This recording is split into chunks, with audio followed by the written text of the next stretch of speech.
Hello, everybody. I hope you are doing well. I missed you the last few weeks. I hope you had a wonderful Shavuot, full of good learning, maybe some Talmud, and yeah, we're going to learn some interesting Gemara this week. We're learning in the context of Masechet Megillah, which is it was the very first Masechet of Mishnah and the very first Masechet of Talmud I ever learned. Yeah, excuse me. Here you go. And so I have a personal attachment to this Masechet, and I think next time tie the toys onto your chair. There we go. So even if it falls, you just flip it up. Okay. Thank you. Good. It's good idea. Yeah. And so we're going to learn from that. What's a Masechet? A Masechet. Oh, I'm so glad you asked. So the Talmud is split. We're going to take one step back, which is that the rabbinic corpus we know as Mishnah and Talmud is subdivided in a number of different ways. The Mishnah, we're going to start with the Mishnah and then I'll come back to the Talmud. The Mishnah is divided into 6 orders that are sort of loosely subject-based. So the first one is called Zera'im, which means seeds. It includes Barachot, which is about blessings, as well as a number of tractates, or Masechtot, or Masechet, sort of books on various agricultural subjects, right? So Zera'im is seeds, and it tells us it's sort of loosely about agricultural subjects. The second order, Seder, is what it's, right? Sedarim, Seder, is Moed, which means appointed time, usually refers to a holiday. That order includes Masechtot, or Masechet, tractates on a variety of holidays. It has Masechet Rosh Hashanah and Masechet Yoma, which is about Yom Kippur. Megillah, which is loosely about Purim. It's got Masechet Sukkah, which is about building Sukkot. And of course, as we know, Talmud goes into lots of interesting directions. And so it's not only about that subject, but that's sort of the starting place. Now, when the Mishnah gets codified, it gets codified into these 6 orders, and each order is subdivided into a Masechet, all these different books. When we get the Talmud, we end up basically losing the structure of the orders, but the order of the Masechtot remain the same. So they're still in the same order that they were in the Mishnah, but we don't define them in the order of Talmud or anything like that. Bill, does that help? Still a little more complex than I thought. Yeah. Let me what I'm going to do actually is I'm going to open. So is Masechet like a chapter? It's one step above a chapter. So let's say you have an encyclopedia and it's done by alphabet. So you have the first one is A, and the next one is B, and the next one is C. And inside A, B, and C, you have lots and lots of chapters. It's more like that. So here, we're going to do it this way. I'm going to share my screen here, and it should have Safari. Can everybody see this okay? Give me a thumbs up if so. Yes, thumbs up. You can see it? Yeah, okay, great. So here we have Safaria, which is a Jewish library, an amazing Jewish library, and it has these different subsections. If we go into Mishnah, you'll see these are the Masechtot, the Masechet, and you have the order. So you have an order of Zera'im, agriculture, and we have a variety of Masechtot that live inside. I think Seder Moed will be easier, right? Seder Moed is about holidays. We have Shabbat, and we have Eruvin, which is about Eruvs. Psachim, which is about Pesach, Sukkah, Rosh Hashanah, Ta'anit, which is about fast days, all sorts of things like that. This one is called Seder Nashim, which they've translated as family law. Nashim means women, but family law is actually probably more accurate. Yevamot is about various types of marriages. Ketubot is about ketubot, the marital contract. Nidarim are about oaths. Gidni are about divorces. Kiddushin, weddings. So you can see all sorts of things like that. Nezikin is about damages. So these are all the sort of commercial laws, right? How do we make agreements? What happens when my ox scores your ox? Things like that. Pirkei Avot lives in that. You with me so far, Bill? Yeah, so is a Masechet that whole section, or it's not the This is a little Seder, this is a Masechet, thing? Okay, a tractate, yeah. So when we go back to Talmud, it does have the orders here, but if I look on the shelf, it doesn't say anything about orders. It just happens to be in the same order. What you'll notice also is that not every Talmud includes every Masechet. So if we go back to Mishnah, you'll see that in Seder Zera'im, there's all sorts of things here. The Babylonians were not super interested in it, and so the Babylonian Talmud does not include those things. In the Jerusalem Talmud, they have a different set of things. They care about different things. It's sort of like a Venn diagram. The Babylonian Talmud holds some of it. The Jerusalem Talmud holds some of it. There's some of it that's shared, like Brachot, and all of it, both circles are in the Mishnah. Okay. okay. Yeah, that was a good detour. Thank you for bringing us there. So all of this is to say that this is an organizational structure. It's just helpful for us so that, it's like the rabbinic Dewey Decimal System, if you will, right? We've got orders, we've got tractates, we've got chapters, we've got pages, different ways of sort of getting us to the right place.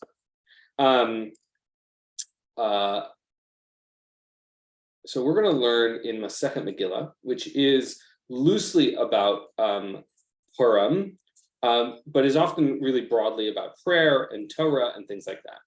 And the question that we're going to start with, which I think is so interesting, and it's not that long, and maybe we'll go on to other things, but the thing I want to talk about is this sort of question about saying, when what does one say the priestly blessing? And it's often in the context of prayer, like the Amidah, but in this case, they're using the imagery, the choreography of the temple to bring us there. But instead of thinking about the temple practice, I want us to think about the ideas, the concepts, and why we might place them in one order or another.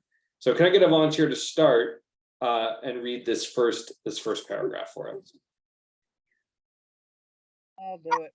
Yeah, Sheila, please. And why did they see fit to institute that one says the priestly benediction after the blessing of Thanksgiving?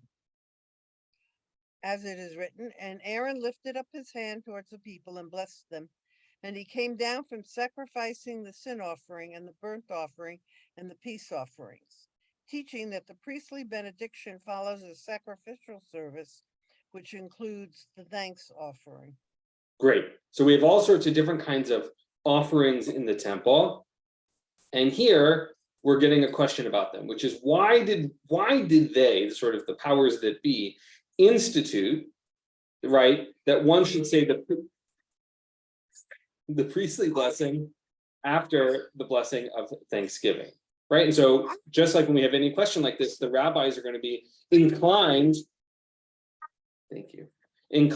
towards a biblical source, right? They want to know where in the Torah do we know this thing. So how do we know this? We have this verse from Leviticus. And Aaron lifted up his hand. We know that that's probably referring to the priestly blessing, toward the people and blessed them. Great. We sort of have an image of that. They do the thing with the hands, blessing the people. And he came down from sacrificing the sin offering and the burnt offering and the peace offering, right? Meaning to say, and again, I actually think the text of the biblical text is not as clear as it could be, right? We have this idea. He came down to do those things and then he blessed.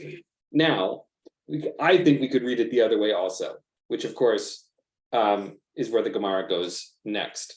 Before we go on, any thoughts on this?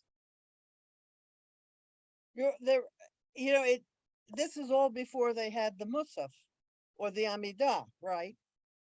The temple practice, I think we should understand that temple practice preceded the formal Amidah that we have now. The section of Talmud after this speaks about the Amidah specifically, but this is about the temple practice. In other words, they already had the Amidah? The rabbis of the Talmud did, but not the priests and Aaron. And not that they didn't have the Shemona Esrei, though. Yeah, the rabbis did. We're going to come back to that. Hold on to that. Nelson and then Bob. Nelson, you're muted. Aaron came down from where? Yeah, we can. Let's see, Leviticus 9:22. Let's take a look at the context. Sorry, you can't see what I'm doing. I'm just opening up the Torah text here. This describes the sort of practice in the temple, right? So Aaron brings forward this person's offering and that person's offering, the burnt offering, sacrificed it this way, the meal offering, slaughtered the ox, and blah blah blah blah blah. He put it in all these different places, put the various pieces of meat on the altar.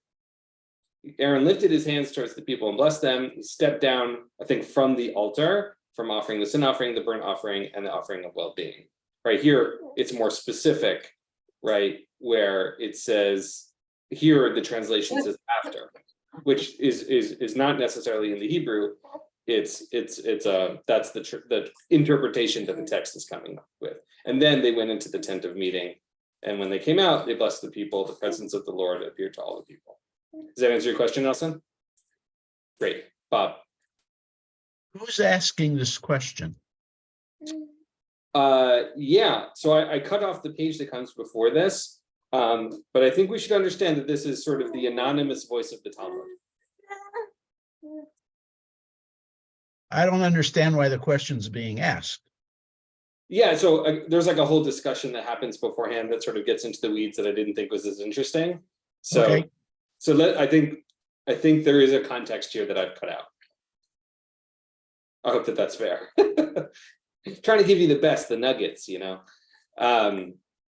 Cool. All right, let's read ahead. Bob, I'm going to pick on you. Will you read the next paragraph here? It says the Gemara asks.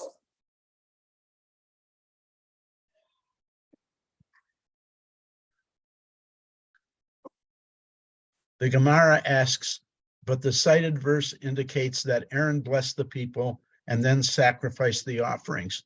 Should we not then say the priestly benediction before the blessing of the temple service?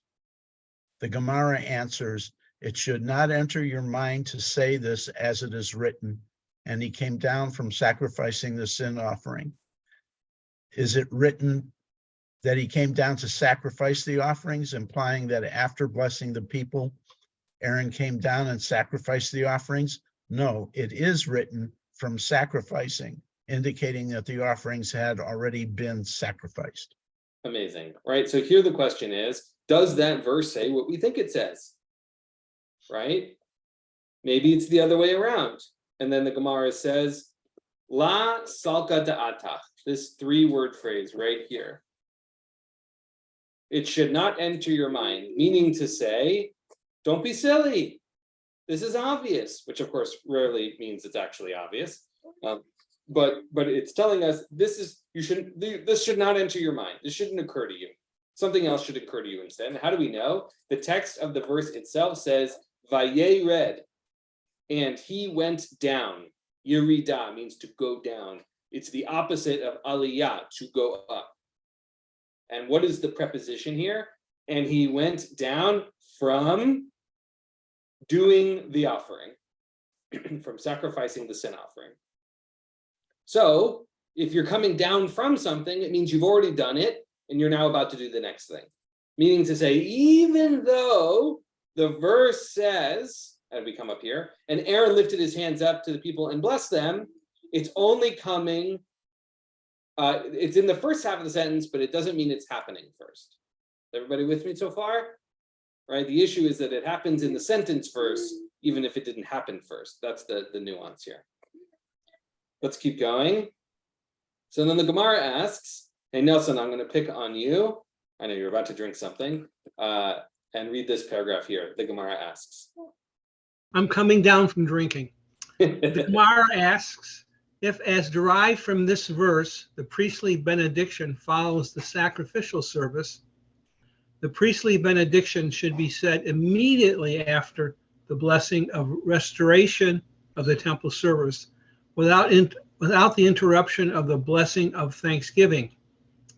The Gemara rejects this argument. It should not enter your mind to say this, as it is written, whoever sacrifices a thanks offering honors me, from which we learn that thanksgiving follows sacrifice, as already explained.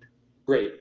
So now we're in this discussion. We're now rooting ourselves in the conversation of, and this brings us to what Sheila was saying before, this is a question of which blessing goes first in the Amidah. That's the conversation. That's the context. And so the reason why, Bob, we ask this question is because the Amidah is rooted in the temple practice. And so if the temple practice is going to be our model on some level for the Amidah, right? We have 3 services, we have 3 Amidahs a day representing the 3 offerings throughout the various days, then there should be some parity between the 2, ostensibly. So here, right, we have this question about the priestly blessing and the temple offering. Here, right, we're getting a more specific question. If the priestly blessing follows the sacrificial service, it should also be the case that in the Amidah, the priestly benediction should happen after the blessing of the restoration of the temple service. And I'm going to pull up the Amidah right here. Give me 1 second to do that. Boom, boom. Okay. And spoiler, since we have the Amidah today, we know how the Talmud is going to turn out. So here, we have under the liturgy here of weekday Shacharit Amidah, it has the various things, and you'll forgive, this is the traditional non-egalitarian text, that's why it says patriarchs as opposed to ancestors. And here we can see temple service, Ritzei. The paragraph Ritzei means Ritzei Adonai Eloheinu ba'amcha Yisrael, right? Be pleased, desire, want our from your people this service. But hashev et avodah litvir beitecha, return the service into your house. Right. So that's the one about temple practice, and so then the question is, what happens next? Right. According to the Talmud, it is going to be the blessing over the priestly blessing. And as we come by, there's this gratitude one, Modim. And then we have, I know I'm going quickly, forgive me, the section of the Birkat Kohanim. And maybe, I don't remember if your congregation does that specifically, but that's the case, right? So we have Ritzei, the blessing over the temple practice. We have Modim, the temple of gratitude. And then we have the priestly blessing. I know I'm going through that a little quickly, but I'm really interested in the ideas more than the blessings themselves. So here we have this question. If that's the case, the priestly blessing should appear after the section on the restoration of temple service, which is where it lands. And you can see this argument doesn't necessarily hold water. It says, the Gemara rejects this argument. It should not enter your mind to say this, as it is written, whoever sacrifices a thanks offering honors me. Which means, right, according to this is a quote from Psalms, meaning to say that the idea of thanksgiving should follow sacrifice, which is above. So we have a question. We have 3 things now. We have temple service or sacrifice, we have thanksgiving, and we have the priestly blessing. And so the question is, what order do those go in? And here's the thing. I know we're talking about the Amidah, and we know how it lands, where the resolution is. But what I'm really interested about is about the question about how these ideas follow one another. Not just the temple practice, but the question of where do we place our gratitude? What order of gratitude? What is the order of our gratitude in general? Ron and then Nelson. I think it's the paragraph before the one you have on the screen, where it says Aaron lifted his hands. Yeah, Leviticus 9:22, that one. So we know that anything that's in the Torah isn't chronological. So relying on that to determine which order the prayers go in is a ridiculous way of deciding that. Meaning to say the first half of the sentence or the second half of the sentence, or do you Yeah, mean- I mean, who knows that we don't know the chronology. we already know the chronology in the Torah isn't perfect. So relying on that sentence to tell us what order to do the priestly blessings is ridiculous. Right. So you're making reference to what Rashi says, right? Which is there's in mukdam muhar b'Torah, which means there's no earlier or later in the Torah. The Torah, when the Torah gives us a piece of information before another, doesn't mean that it happened before or it happened after. The telling of the Torah is not describing a linear experience. It is describing it in lots of different ways, but it's not saying this happened exactly before that happened, right? To your point, the fact that the first half of the sentence comes before the second half is not a good argument. Nelson. This is kind of a hostile question, but if the rabbis are structuring the Amidah deliberately around the restoration of the temple service, aren't they also structuring it around the end of rabbinical Judaism? Look, we know that we love hostile questions, so that's already a good place. So I think it's an interesting question, right? Which is the rabbis describing the restoration of the temple service. Does that mean that rabbinic Judaism ends when that happens, right? That's the question you're asking. And therefore, if they're planning for it, or they're planning for their own demise. That's a really interesting question. I think two things. One is rabbinic Judaism was one of many Judaisms here, right, at this time period.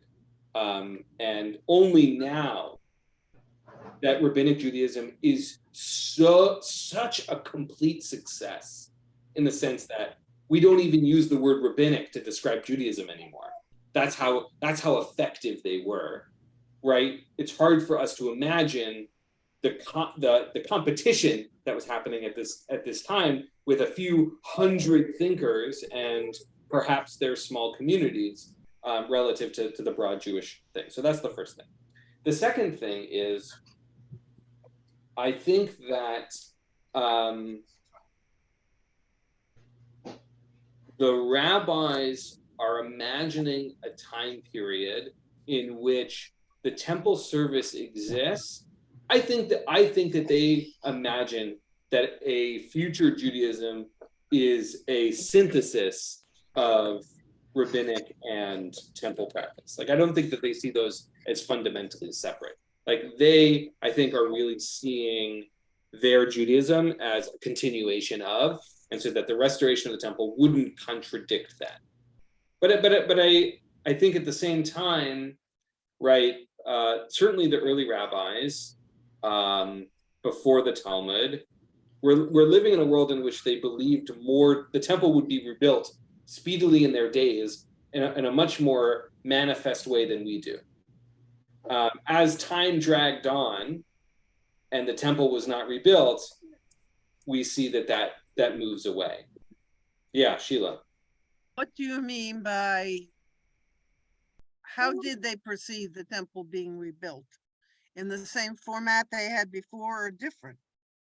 Yeah, I mean, I think in their mind, it would be rebuilding it and running it in very similar ways, probably under rabbinic supervision. They get the hashgacha. Did they really think there would be sacrifices? Yeah, so like the old ones? I was recently at a lecture by Rabbi Professor David Kramer at JTS. He's the head librarian there.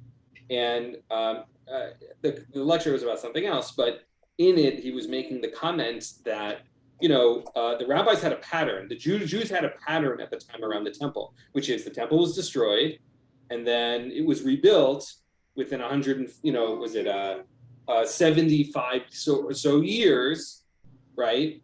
That was the rhythm. That was the pattern. We had seen it before with the first temple. We'd seen it, and it was rebuilt relatively quickly within a generation or so, or two.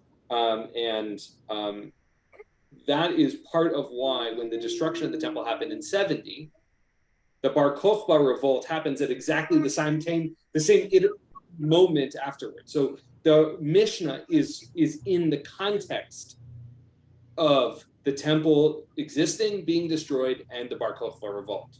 All of that is happening in parallel with the Mishnah. So the rabbis are living through that experience. When the Bar Kokhba revolt fails, again, I'm poorly summarizing what Dr. Kramer was saying. When the revolt fails, the Bar Kokhba revolt fails, there is now, the pattern has been broken. So they don't know, people don't know what's going to happen with the temple. So I think in their mind, they are imagining it's going to go back because that's what happened before. But they don't know. And by the time the rabbis of the Talmud are coming together and editing this together, they've lived quite some time, a few hundred years without the temple. If this is being edited in 400 and the temple was destroyed in 70 and not rebuilt in 135, they're running into a context in which there were also fewer sacrifices, I think, by the other people.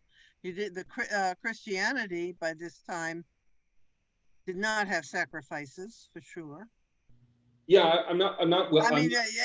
I mean, literally. Yeah. No, I understand what you're saying. I think Jeremy Markiz, I am not knowledgeable enough in other religions and cultures at that time to know whether or not sacrifices were still relatively in vogue. I don't know enough about Zoroastrianism to know if they had sacrifices, which the Babylonian rabbis certainly lived in. That was the religious cultural hegemony that they were living in Babylonia. So, yeah. But I do think the temple practice was close to them and intimate, which is why I think they really wanted to make the Amidah so aligned with it. Nelson, I know that you made a comment/question, hostile, I remember, in a good way. Do we feel like we resolved that? Well, I'm kind of worried, but and maybe I'm just projecting too much into the modern age and my own sense of do I want a rebuilt temple? But I think Sheila's question is interesting. What would go on in a rebuilt temple if it was not just more sacrifices? Yeah, I think there are certainly parts of modern Judaism that really, really focus in on that. Conservative Judaism does not generally focus on that.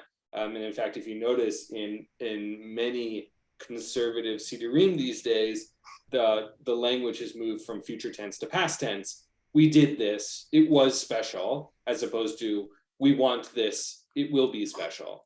Yeah, Sheila. You made me think that of the Mormons who have a temple. I mean, I don't object to rebuilding the temple as long as they don't have sacrifices and the Orthodox don't put in some of their rules. But the Mormon temple, in a way, is like our Beit Mikdash that we had. You can't go into it unless you're a Mormon. There are certain things that are secret there. Yeah, I mean, I think every tradition has things that are for insiders only. There's every tradition has some version of that on some Or level. the Masons. Sure. I mean, I think many forms of Christianity, certainly the ones that have the Eucharist, that's for insiders only, as an example. Oh, there is one group there, the one that was in the Brown book, the Daniel Brown book, remember? I don't, but again, like Christianity You're too and other young. traditions notwithstanding, there's certainly insider and outsider elements. Yeah. But let's keep going. So where are we here? And this is why I thought this was interesting, which is we have this conversation that's simultaneously about the choreography of the temple and the choreography of the Amidah. And I'm interested by this question about gratitude, thanksgiving, priestly blessing, and sort of the temple, why we would have them in that order. And then here we have one answer, which is we have the choreography itself, but also what that says about what we care about, right? Why gratitude shows up where it does. How can that help us understand gratitude in a new way? That's the question I'm interested in this text. So we have this whole question, which is what's the order, right? it goes priestly blessing should follow the sacrificial service, right? And we know, because we just looked at it, we've got the paragraph Ritzei, which is about the temple practice. And then it doesn't go right into the priestly blessing. It goes into Modim, and then it goes to the priestly blessing, and then Sim Shalom at the end. And so the question is, why is that the case? So we have this verse, whoever sacrifices a thanks offering, right, honors me, right? Priestly blessing should be said immediately after the blessing of restoration, without the interruption of the blessing of thanksgiving. The Gemara says, we have this verse says, whoever sacrifices a thanks offering honors me. It should be sacrifice, thanks, and this argument is saying sacrifices are followed by thanks, and then the priestly benediction. Then the Gemara continues. The Gemara asks, what did you see to rely on this verse and juxtapose thanksgiving with sacrifices? Meaning to say, why this verse? Rely rather on the other verse, right? Why should we choose this verse versus the other verse? Which indicates that it's a priestly blessing that should be juxtaposed with a sacrificial service. Meaning to say, maybe it should be sacrifices, priestly blessing, and then we end with gratitude. The Gemara answers, it stands to reason to have a blessing of thanksgiving immediately following the blessing of sacrificial service, since the sacrificial service and thanksgiving, which are closely related conceptually, are one matter. And this line is the one that made me want to bring this to you today, which is this idea of not just sacrificial service, but this idea of the avodah, the service we give to God, and gratitude are ultimately, according to the Gemara, one thing. They're one idea. And I think that is a monumental idea. I don't know, what do people think? Do we think that service, avodah, right, and gratitude, thanksgiving, are one and the same? Do we agree with this text? Yeah, I could see it. Why? I mean, because when we're sacrificing, we are in a sense thanking God.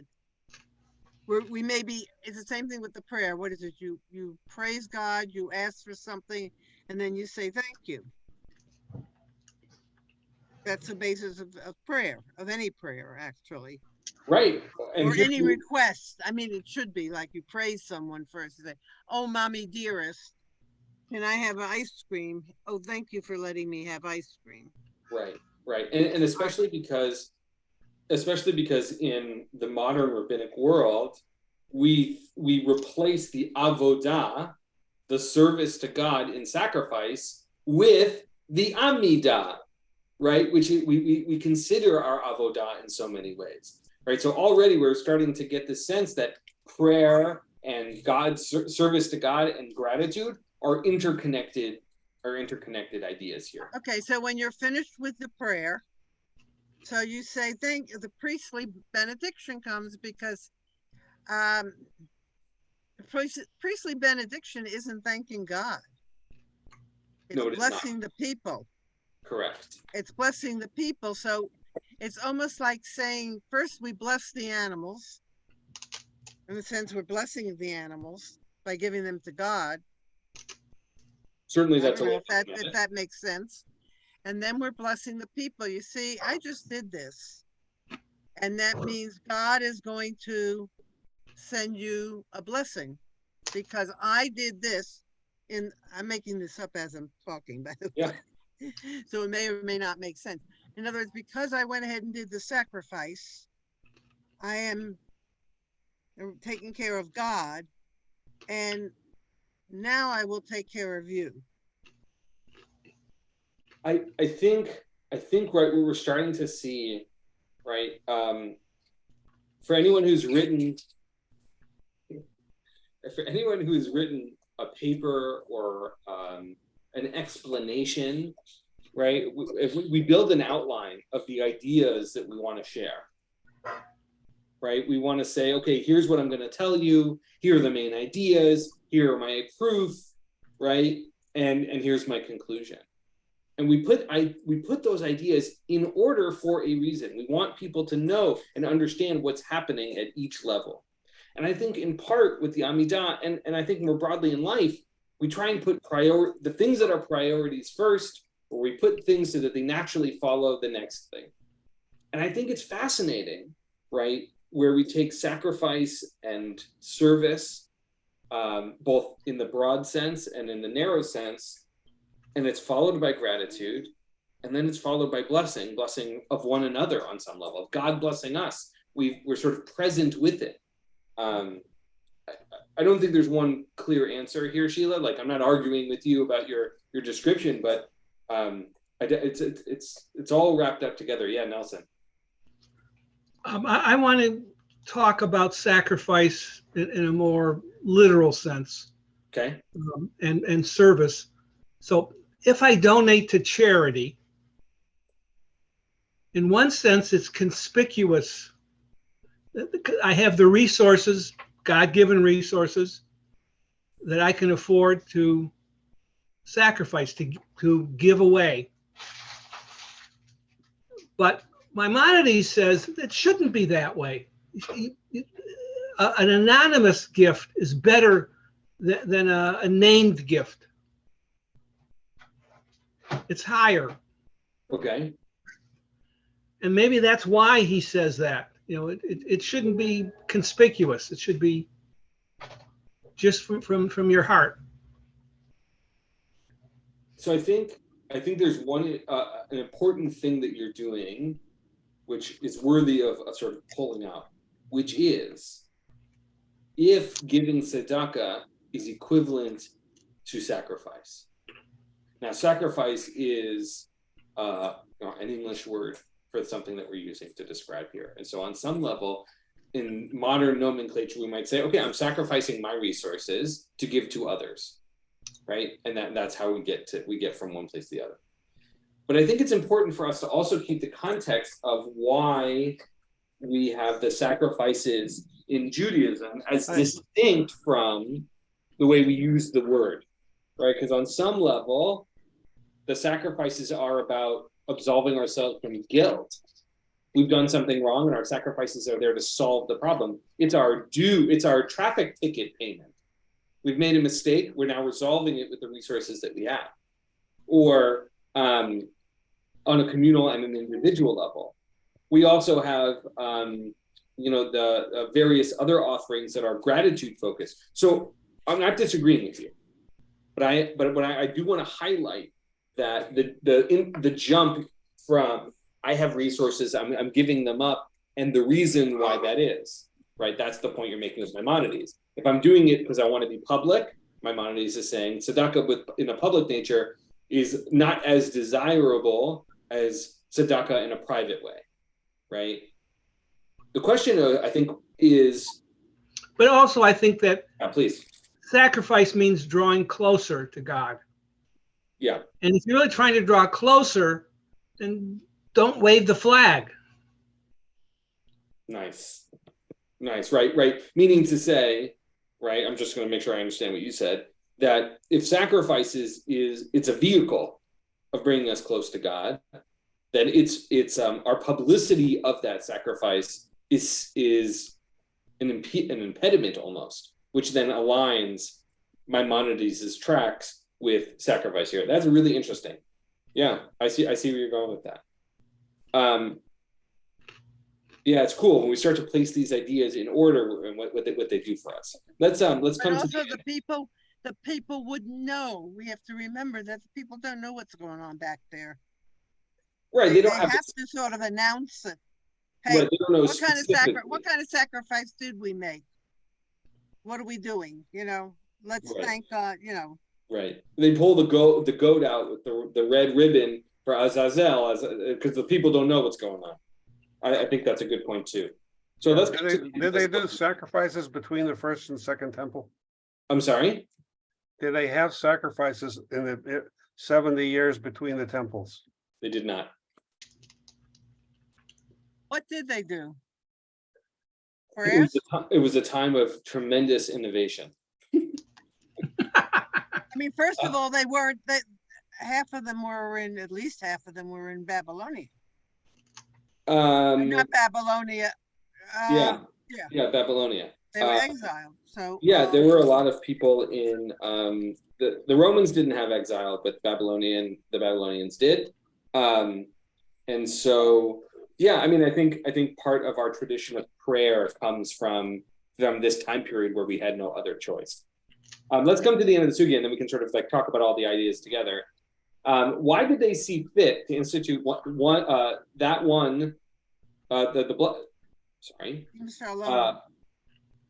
why did they see fit to institute the blessing that begins with the words, grant peace, after the priestly benediction? Meaning to say, why does Sim Shalom come after the priestly blessing? Right? We talked about the priestly blessing coming after the temple one, which we understand why that is now. Why does peace conclude the whole thing? But the priestly blessing and Sim Shalom are both talking about peace. It's really a continuation of the same blessing. That's certainly an argument to be made here, right? As it is written immediately following the priestly blessing in the book of Numbers from this week's parsha, and they shall put my name upon the children of Israel, and I will bless them. The priestly benediction is followed by God's blessing. And the blessing of the Holy One, blessed be God, is peace. As it is stated, the Lord blesses God's people with peace. So meaning to say, we have this... It's a summary. I'm sorry? The grant peace is like a summary. It's like a benediction. Yeah. I think that here we have this verse from the book of Numbers that says, I will bless the people. And we have this line from Psalms that says, I bless people with peace. And so if the priestly blessing, as Ron was saying, is in some sense the blessing of the people, these ideas then follow one to the next. It's also why we have such long services, because there's always another addition. Yeah. We're constantly either thanking or asking. Yes, those are good emotional places to be in a lot of ways. And here we had this question of sort of the codification of the Amidah. The Gemara comes to speak on that specifically. The Gemara returns to the Braita cited at the beginning of the discussion. Does somebody want to read this one? All right, the Gemara returns to the Braita cited at the beginning of the discussion. Now, since the Braita teaches that 120 elders, including many prophets, established the Amidah prayer in its fixed order, what is it that Shimon Hapakuli arranged in a much later period of time as related by Rabbi Yochanan? And the Gemara answers, indeed, the blessings of the Amidah prayer were originally arranged by the 120 members of the Great Assembly. But over the course of time, the people forgot them, and Shimon Hapakuli then arranged them again. All right, the Gemara read the next one too. The Gemara comments, these 19 blessings are a fixed number, and beyond this, it is prohibited for one to declare the praises of the Holy One, blessed be He, by adding additional blessings to the Amidah. As Rabbi Elazar said, what is the meaning of that which is written? Who can utter the mighty acts of the Lord? Who can declare His praise? It means, for whom is it fitting to utter the mighty acts of the Lord? Only for one who can declare all His praise. And since no one is capable of declaring all of God's praises, we must suffice with the set formula established by the sages. Okay, a couple of things happening here at once. So we'll go back to the first paragraph. So we have this sort of couple of paragraphs here, sort of establishing the order of the last few blessings of the Amidah, and I think beg the question of how we decide to order the ideas, not just in prayer, but in our life around gratitude and blessing and service. How might the order of the Amidah, the order of these concepts, invite us to think about frameworks that are applicable elsewhere? Now we get a little bit of a history as told by the Talmud that 120 elders, as described in the Torah, including many prophets, established the Amidah prayer in its fixed order, meaning to say what are the rabbis doing here? They're saying, oh, no, we always had the Amidah. It was established by the prophets and by the elders. And then, then we have Shimon HaPakuli, who comes later to establish it again. The question is, who is this guy and what did he do and why? The people forgot them, and we needed someone to remind us again. This is a fascinating, right, piece of history, right? Bill, you asked the question, what did they do between the sacrifices? I don't know the answer, but I think we get a hint here, which is people's memory is fickle. People don't remember things from generation to generation. It's true for all of us, from every generation. And so while this isn't specifically talking about the sacrifices, I do think, because it's talking about the prayers, this idea of what we remember and how they get established and arranged and rearranged, we don't know if the people really forgot them. Maybe Shimon HaPakuli came up with them all on his own, and it was so well received that they said, you know what? He didn't come up with it on his own. He was drawing from the tradition of what we always had. What a great way to establish authority by saying this was always true, we just forgot. But what I don't understand is it just a question that he changed the order of the prayers? It's saying that he did not change the order, that the order, he reestablished the order that always was. That's what the Gemara is telling us, whether or not we think it's But of course, we don't know what it always was, because that's the whole point. That's why he has to change it. Or whatever. He has to reorder it because we're not sure who is right. And that also says in a way that we can change things today.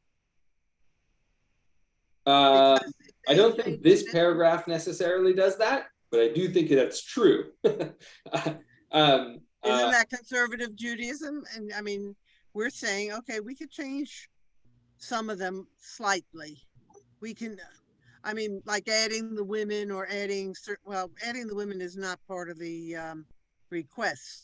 So that's not. So I want to, with only about 9 minutes left in our hour, I want to be very careful of not going down the rabbit hole of how we define conservative Judaism. Not because I don't think it's important, because I do, but because I don't think we have enough time to truly unpack it. So I want to bracket it, and maybe we'll talk about it in another week, because I think it's a super important conversation. And right before this class, I was talking to a friend on exactly that subject. So it's really important. But I do think did the prayers get established over like a real short period or over a long period? I'm sorry, can you say that again? Right? Can you say that again, Bill? The reestablishing of the prayers did not get happening overnight. It happened over years, right? Or a long period.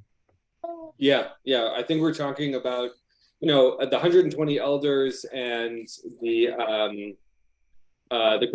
members of the Great Assembly are early on in our rabbinic history, and individuals like Shimon HaPakuli are going to come later for sure. All right, this section ends, and then sort of a new section starts with this, and we'll end here for today, because I think the thing that Rabbi Steinsaltz says at the end is so fascinating, which is the Gemara says, from this point forward, right, we are prohibited from adding more blessings. 19, even though we call it the 18 blessings, the Shemona Esrei, that it's really 19. We're stuck at 19. 19 is the number forever, which is first fascinating on its own. When was the 19th added? I'm sorry? When was the 19th added? Off the top of my head, I don't know the answer, but it's a knowable thing. I just don't know it off the top. Yeah, I don't. Which one is it? I don't. Or you don't. Off the top of my head, I don't remember. Okay. Yeah, it's a good question and a knowable answer that with Google, we could figure out in 3 minutes. I just don't remember off the top of my head. It's obviously the blessings for women. No. We have then this quote from Rabbi Elazar, which I think is so fascinating, which is, we have this verse from Psalms, who can utter the mighty acts of the Lord? Who can declare all of God's praise? And the conclusion from that verse for Rabbi Elazar is, that there really isn't anybody fitting. Only one who can declare all of God's praise is able to do it. And Rabbi Steinsaltz here says, since nobody falls into that category, we're stuck with the Amidah and the set formula by the sages. Now, we don't have to read it with the way Rabbi Steinsaltz does, but I think that's a really fascinating thing. And I think part of Judaism is that we really, really like set orders of things, structures and frameworks and systems, and we don't really like the impromptu parts, right? Impromptu prayer in Judaism is not particularly common. Not that it doesn't exist, because it certainly does. But I think all of this together with our last few minutes, thank you, Rena, is that we have these ideas, these concepts, these sort of modular units that we use and we think about when we talk about prayer, and I think our frameworks more broadly for life. What does it mean to be in service? What does it mean to be in gratitude? What does it mean to conclude with peace and wholeness? Not just in prayer, but in how we conduct business, in how we talk to friends. You know, we don't just walk out the room when we're done hanging out with someone. We say, goodbye, be well, hope you're doing, I hope you have a nice rest of your day, or whatever it is. It's part of how we interact as human beings. And I think asking the question of how these things plug in together, not just because about the Amidah, although that's certainly intellectually interesting or spiritually interesting, but as a model for how we might walk through the world to talk about, the sacrifices, again, as a model, not necessarily as specific sacrifices, but to have that followed by gratitude and blessing and peace, I think is a powerful message from the rabbis about what's important. Thoughts on that?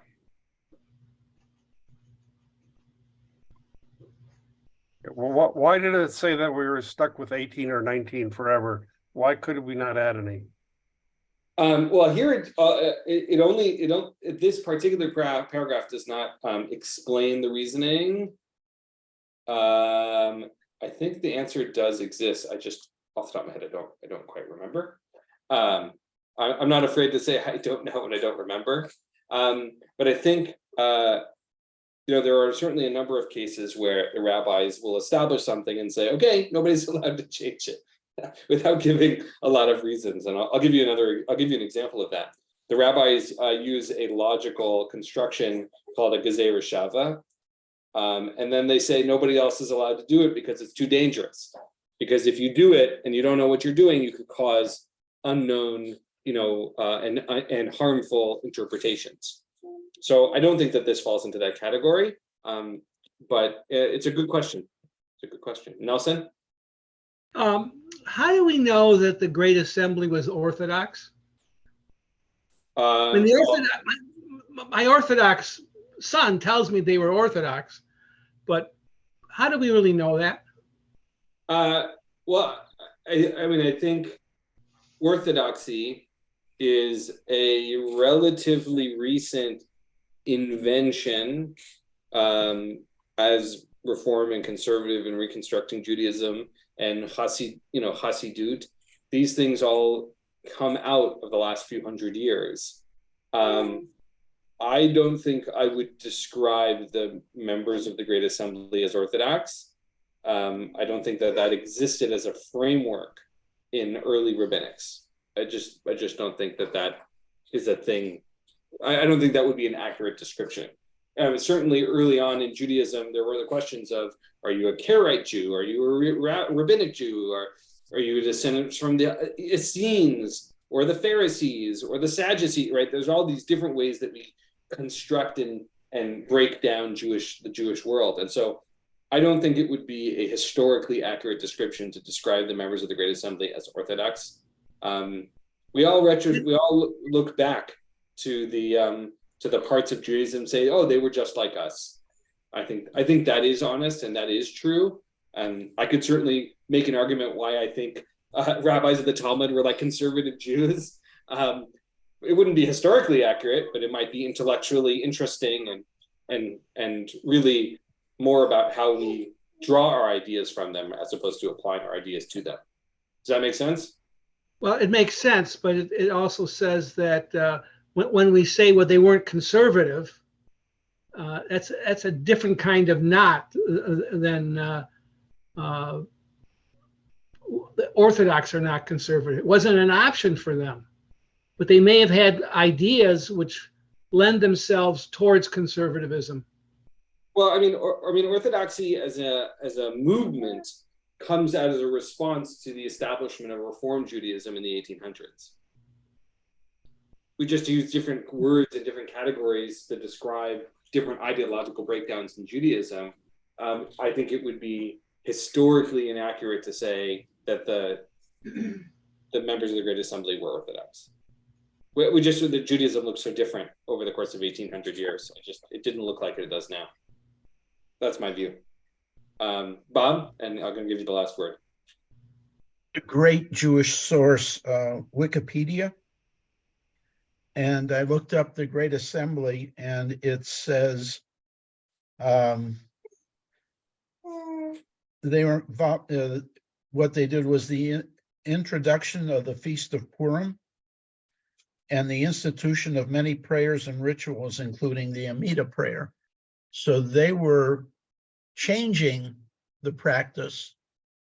They were, which would not be what we consider Orthodox. They were involved in the evolution of the religion.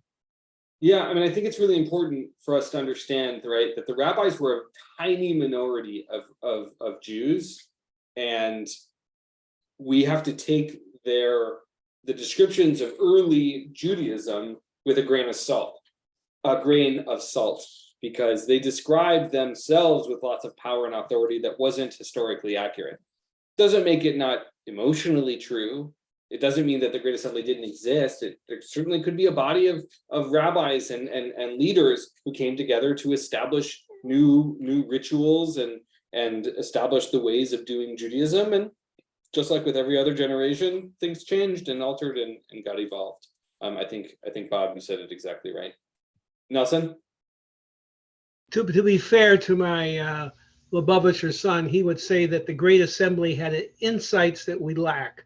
And we changed what they did with really not understanding why they did what they did. We have to be very careful. I agree that we should be careful when we make decisions that are going to have long-term impacts. And every generation is incumbent on every generation to make the best decisions we can make. That's all we can do, regardless of denomination of Judaism, right? We're all in it together. With that historical footnote, thank you, Bob.